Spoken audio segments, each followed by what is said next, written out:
আপনারা কারা কারা একা একা যখন নামাজ পড়েন, নফল হোক সুন্নত হোক বা ফরজ হোক, যখন নামাজ পড়েন প্রায় রাকাতে সূরা কুল হুয়াল্লাহ পড়েন কারা কারা? একটু হাত তোলেন তো।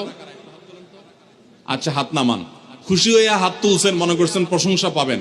প্রশংসা না, বরং একটা বদনাম পাওয়ার ভয় আছে। হাতটা তোলাইছি আমি, আপনারা মনে করছেন সবসময় হাত তুললেই শুধু জিতা যায়।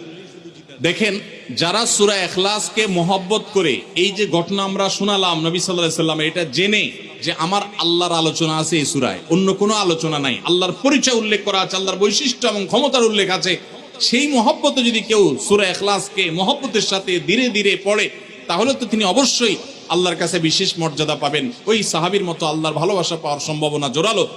তবে আমাদের বেশিরভাগ মানুষ কুল হুয়াল্লাহ সূরা দিয়ে নামাজ পড়ে নামাজ শর্ট করার জন্য।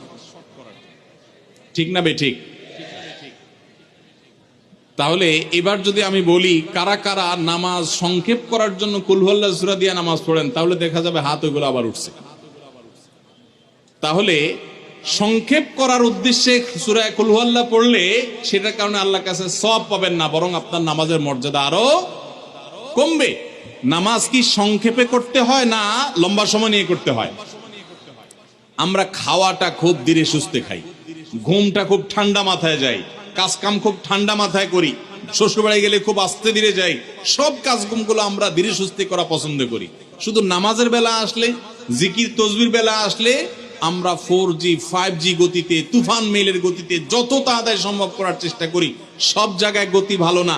মোবাইলের নেট স্পিডের গতি ভালো বুঝলাম, কিন্তু তেলাওয়াত যে যত ধীরে ধীরে করবে, নামাজ যে যত আস্তে আস্তে পড়বে, আপনি মসজিদে লক্ষ্য রাখবেন, আপনার মসজিদে যেই লোকটার নামাজে সবচেয়ে বেশি সময় লাগায়, যেই লোকটার 2 রাকাত নামাজে সবচেয়ে বেশি সময় ব্যয় করে, আপনি নিশ্চিত ধরে নেবেন এই লোকটার নামাজি হিসাবে তত আল্লাহর কাছে প্রিয় এবং শ্রেষ্ঠ।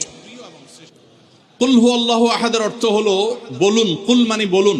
এই কুলটা বড় কাফের কুল। আমরা অনেকে কয় রস্যকার কুল ও কুল, বড়ই লিখতে যে কুল লেখি আমরা ওইরকম বলি। এই কাফটা ভেতর থেকে আসবে। কুল কুল কুল বললে তার অর্থ হবে বলো। আর যদি ছোট কাফের কুল, অর্থাৎ বাংলা করস্যকার কুল ও কুল লিখি যে আমরা ওরকম কুল যদি বলেন, আরবিতে তার অর্থ হলো খাও। একটা হলো বলো, আরেকটা হলো খাও। অর্থের মধ্যে বেশ কম আছে না নাই? অনেক বেশ কম। কোথায় খাওয়া আর কোথায় বলা। এই জন্য এই কফটাকে একটু শুদ্ধ করার চেষ্টা করতে হবে। কুল ভিতর থেকে, কুল কুল হুয়াল্লাহু আহাদ। এর অর্থ কি? কুল মানে বলুন। আল্লাহ তাআলা তার রাসূলকে বলছেন, হে রাসূল, আপনার ভেতরে যে বিশ্বাস আছে তাওহীদের প্রতি, সে বিশ্বাসকে প্রকাশ করে